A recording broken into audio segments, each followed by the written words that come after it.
Hello and welcome to Gardening at 58 North, and in this video I'd like to give you guys an update of the polytunnel and all the vegetables that are coming on in the polytunnel.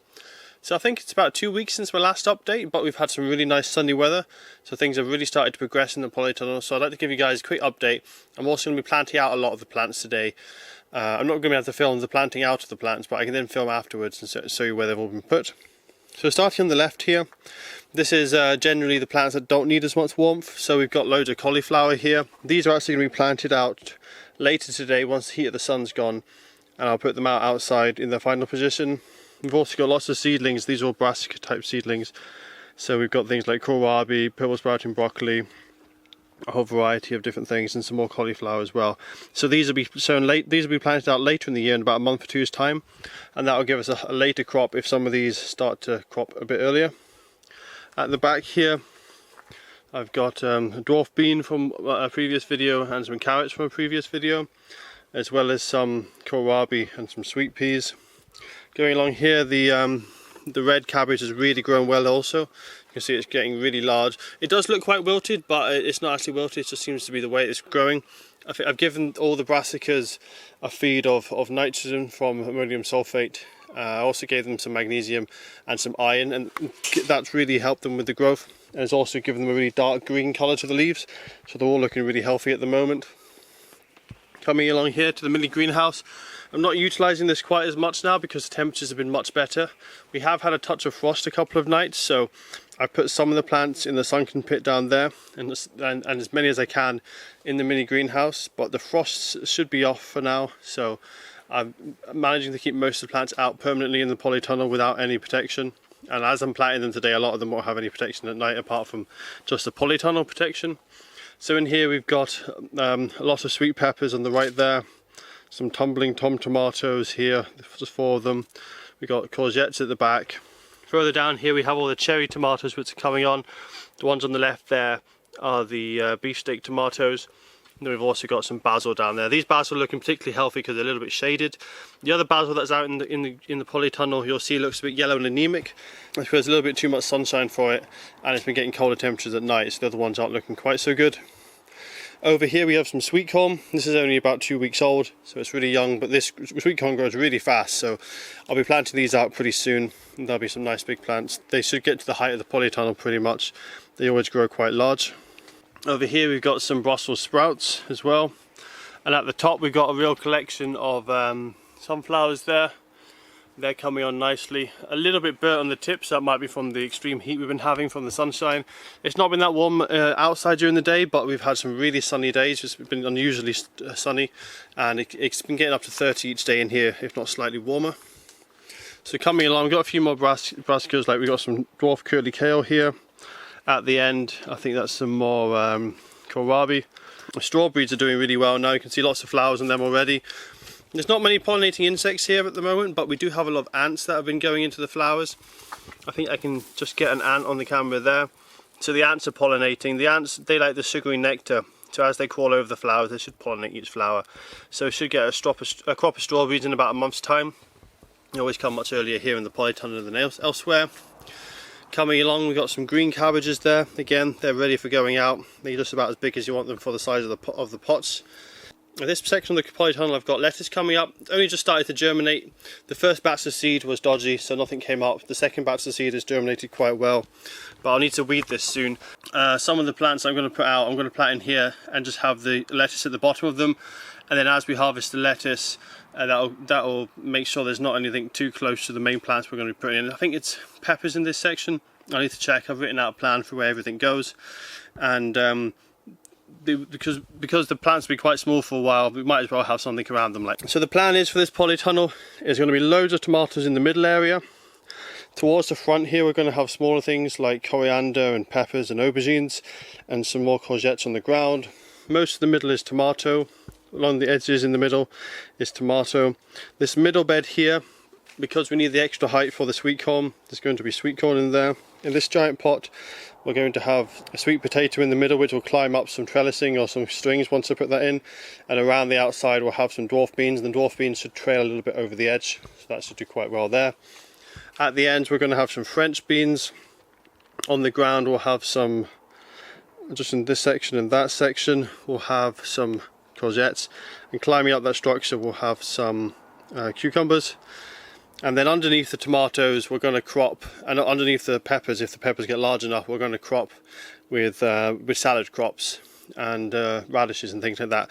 Things that don't need too much sun in the summertime, and so we can get a maximum yield from this small space. So on the left here, these are all plants that will be planted out today.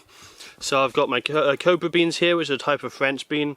These are climbing beans, so I need to put up some structure for them.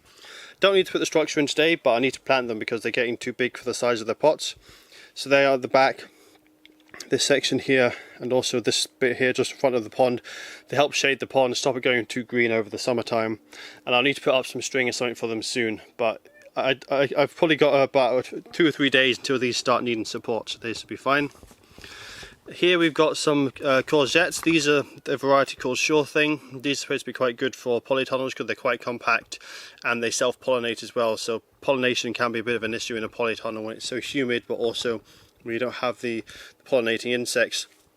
And just next to them we've got some aubergines. They're going to be going in the greenhouse. There's nothing in the greenhouse at the moment, but I still need to dig over and prepare that soil. I'll be planting them out hopefully quite soon. You'll see in a lot of the plants we do have some nibble marks from slugs. They're still being a bit of an issue, but we're managing to keep on top of them mostly at the moment. Over here we've got some more Brussels sprouts. The Brussels sprouts are the smallest out of all the brassicas at the moment, but I'm still going to be putting them out today probably. We've also got leeks at the back there. Leeks are starting to get a decent size now, but it's still going to be probably another month until I put them out in the garden. Because they start off so small, the leeks, it takes quite a while before they're ready to go out in the garden. So they'll be in here for a while. The high temperatures will help them grow faster, but I'll have to make sure they're not too hot, otherwise they could go to seed. But they seem to be doing quite well at the moment. And then along here, the 2 plants at the end, they're the same type of courgettes I showed you earlier, but the rest of the plants here are cucumbers. We did have some cold shock on these. What was happening is it was getting really cold at night. And when the temperatures warmed up, when the sun came on it, these were getting really limp, and the reason for that is the roots were still cold, and when the roots are really cold they can't uptake as much water as they can when they're warm. But the top half was warming up really fast, so the air was warm but the roots were still cold, so the plant was needing lots of moisture because it was so hot. It was losing a lot of water, but the roots couldn't take up enough water fast enough, so the plants were going limp. But as soon as the pots warmed up, the roots could then provide enough water for the top half, and they managed to go on just fine. So it hasn't seemed to cause any long-lasting damage. They are still looking really healthy, these cucumbers. I'm expecting some rapid growth once they're planted. I did plant a couple of them in their final position here, but one was eaten off by slugs and the other one was eaten off by a wireworm. The wireworm is this little grub that lives underground and it eats off the stems from underground. So I dug up the plant to find out why it had died, and I found a little wireworm living in the stem. So we're going to have to be careful. I'm going to be quite careful when I'm planting them to check if there's any wireworms. And I might not plant them quite as deep as I would normally, to try and avoid too much of their stem being underground. But normally I would plant their stems underground, as they're quite good at rooting along the stem. So these are the tomatoes I'll be planting out today. These are all San Marzano 2 type tomatoes, really big plum tomatoes, great for sauces. There's a good selection of them here. I've also got a lot there as well. Probably don't need all of them, but as they're plum tomatoes, they'll be really good for sauces and cooking, so we'll still need a lot of them. You can see I think this is probably one of the bigger ones. It's a nice size. What I do with my tomatoes is I take off the lower leaves and then I plant the stem as deep as possible. What that does is it encourages roots to grow along the stems, and when you get roots along the stems you get a much stronger plant because it's got a deeper root system and a bigger root system, and it'll really strengthen up the plant. It'll have some really strong looking plants in a few weeks. And the stems on these are going to be really thick once they start burying the stems more. This is one of the basils down here that's been in the full sun. You can see it's looking a lot more anemic because basil doesn't like to be in full sun, especially during the spring and summertime. Full sun's good in winter and autumn, but if it's really strong midday sun it can get a bit much for it. So that's why it looks looking a little bit anemic, but that'll be shaded by courgette on each side, and it'll be shaded by the cucumber when that grows up. Along here we've got some more aubergines, and these are chili plants. So I've just checked the variety there, and that's cane pepper, that one. So we've got a few chilies. They're going to be going in the greenhouse as well. So coming around this side, I prepared all the beds apart from where there's plants already growing in them, but they were prepared earlier this year, so they don't need any prep, but I'll need to just put a little bit extra feed when I do plant in those beds.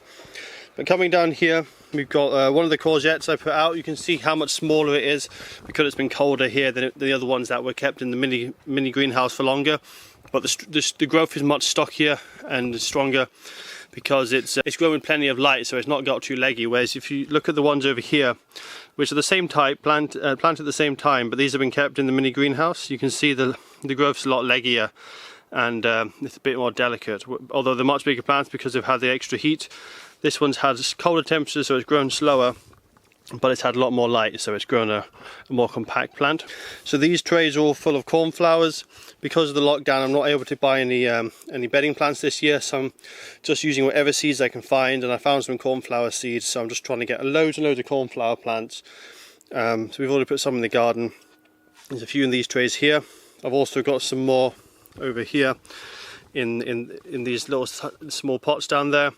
And this section is actually how much we've taken out. This whole tray was full of corn plants, and these ones are the ones that have been potted up into these other ones, into these other pots. So we've got loads of cornflowers still, so I need to try and separate more of them, get as many as possible, have a nice display. Cornflowers in pots or maybe in the garden. I'm also going to have a lot of sunflowers. So there was the sunflowers I showed you earlier. They were up on the top of the polytunnel. We've also got some Russian giants down here. These are probably going to be some of the biggest ones we're going to have, but they were planted a bit later, so they're actually smaller than the other ones at the moment. Along here we've got the morning glory plants that I showed in this previous video. These are starting to put on some nice growth now. I'll leave them growing in these pots a little bit longer, and then I'll transplant them into their final positions in the polytunnel. And once it gets a little bit warmer outside, I'll also plant some outside in the garden. Hopefully they'll do okay in our climate, but it does tend to be a bit cold here in Scotland for tropical climates such as morning glory. So the rest of the polytunnel here, it's not a huge amount of plants ready to be planted, but we got some shoe fly plants here. These are really growing well. We've already put a couple in the garden that seem to be doing quite well. These can be quite invasive in the tropics, but here in Scotland they don't grow too vigorously unless you grow them inside a polytunnel. So we're going to put these outside. They look similar to Cape gooseberries, although they're very poisonous. They're not edible in any way. But they've got lovely blue flowers. The flowers only last about a day, but they keep producing loads every single day, so you get a good production of flowers.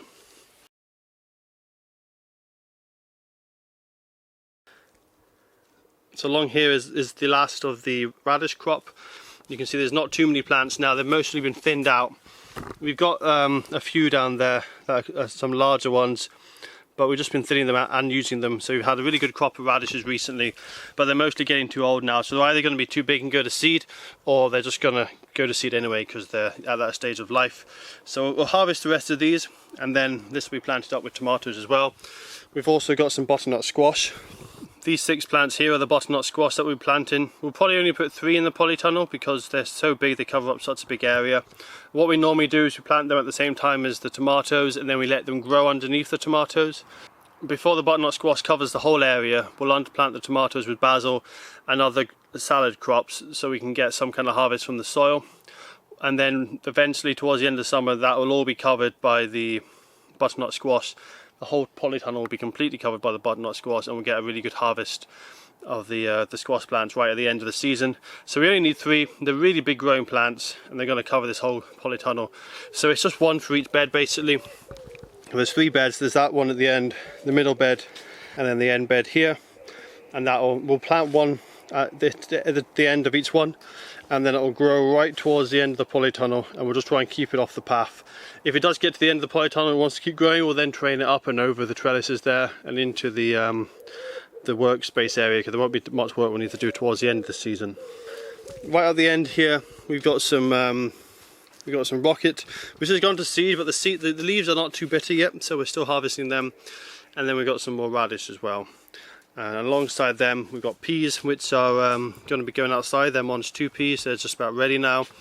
And we've also got one of my dahlia plants which is shooting up really nicely now. So because it's quite cool in the summer, these grow quite slowly in Scotland, and they won't be flowering by the time the end of the summer comes. So I need to give them these a really big head start, so I'm going to grow them as fast as I can in the warmth for as long as possible here in the polytunnel. And then when it heats up in June time, I'll take it outside, and it should have a good head start that it should do well. So this new addition to my houseplants here is a bougainvillea. I've always loved bougainvilleas, seen them all the time whenever I go on holiday in hot Mediterranean climate countries. A lot of you probably grow these yourself in your garden, but here in Scotland there's no chance of growing these unless you've got a heated conservatory. Even in the greenhouse it wouldn't be warm enough, because at night in the winter, unless you heat the greenhouse, the frost would kill it. So I'm going to be growing this in my conservatory. I'm hoping to grow it up over the wall. I'll just have to put some trellising in, and this should look quite nice, I think, growing in my conservatory. But it's here at the moment in the polytunnel, so I can look after it better, and I'll be giving you an update on this at some point anyway. So that's it for the tour. I'm now going to go ahead and plant all the plants in their final positions.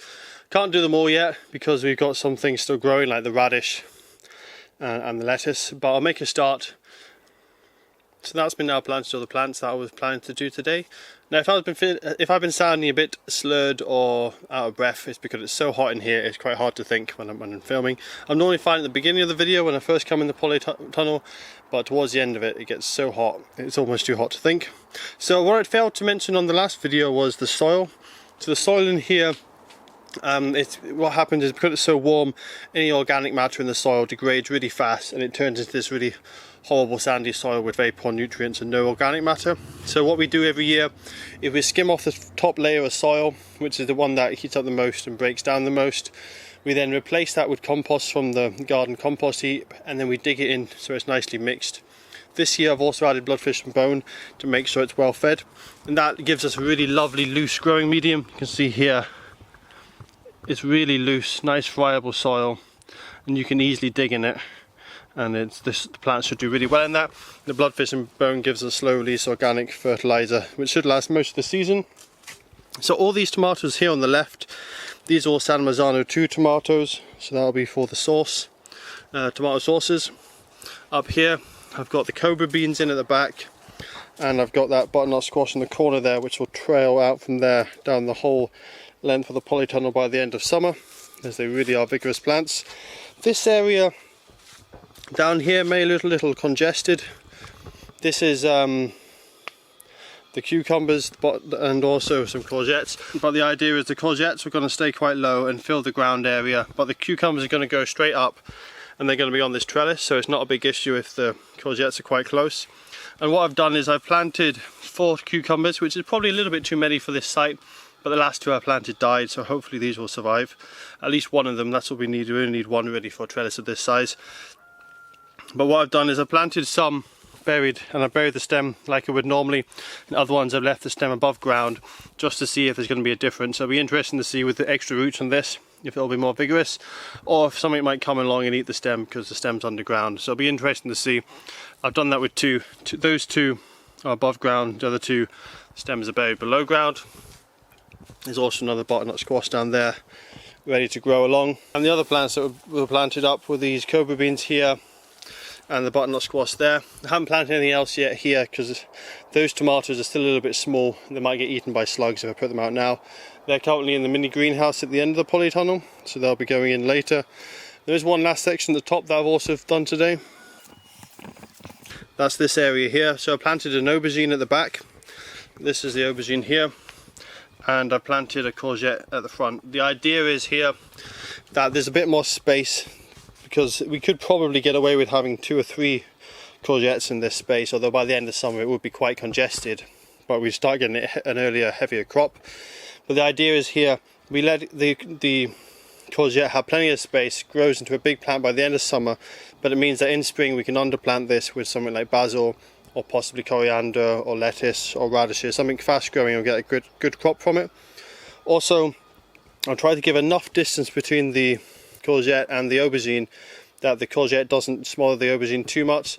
The idea is here that the courgette stays quite low, won't get much more than about 1 foot above ground level, whereas the aubergine will grow quite big, about 4 or 5 foot in total in height. But the aubergine is quite slow growing, so it'll take a while to get to that height, and there's a good chance that the courgette there become quite big and vigorous and take over the aubergine.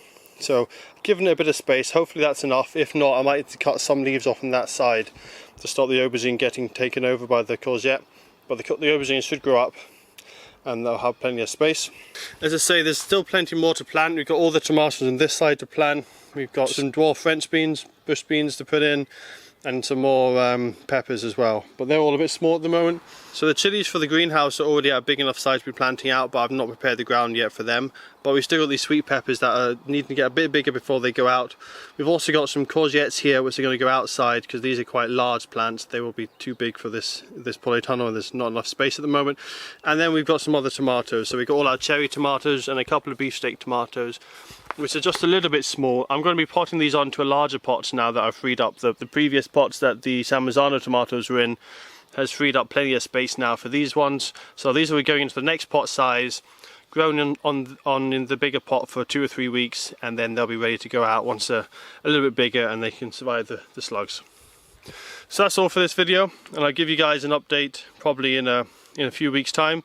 Everything's growing quite fast at the moment, so hopefully we'll get an update in 2 or 3 weeks, and that we should get some rapid growth. But it is always a bit tricky at this time of year because we're trying to catch the season, trying to get a head start, but if we have a late frost it could be quite damaging and we could actually lose a lot of the crops that are starting to grow. So I might have to put some extra cover on some of these plants just to make sure they're safe. But that's all for this video, and as I say, I'll give you guys an update in a few weeks time. So a couple of days later I then went and planted out the greenhouse here. I'll show you some before and after photos now, so you can see before it was prepared and after it was prepared, as there was quite a bit to do in this section of the greenhouse.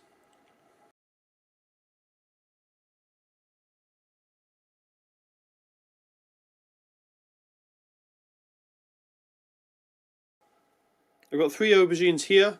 Hopefully they'll do quite well there. They're quite big plants, but they've got quite a bit of headspace they can grow into, and they can come over into the path a little bit as it's quite a wide path, so that wouldn't be a big issue.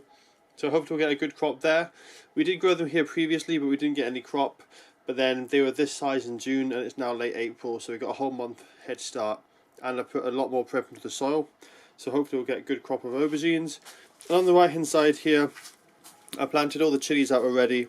You can see there's only 5 chilies at the moment. 5 plants between 4 people should be more than enough, so that's plenty of chilies. But along the left here there'll be lots of sweet peppers, and of course there'll be the sweet peppers in the other section of the polytunnel as well.